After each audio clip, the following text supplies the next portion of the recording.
Hari tu aku dah cover dah smartphone terbaik untuk tahun 2025.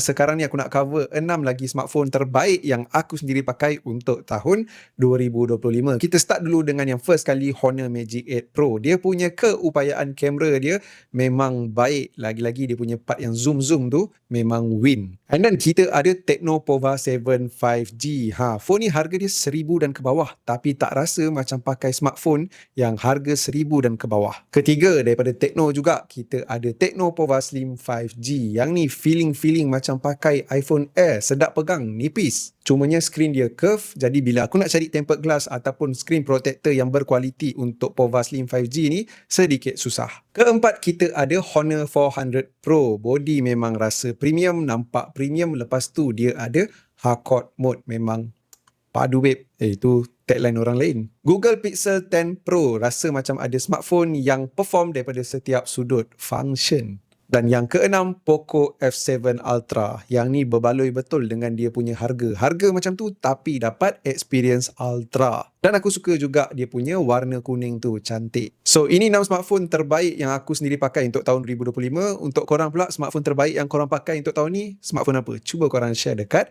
ruangan komen. Dan jangan lupa follow Bebe Studios.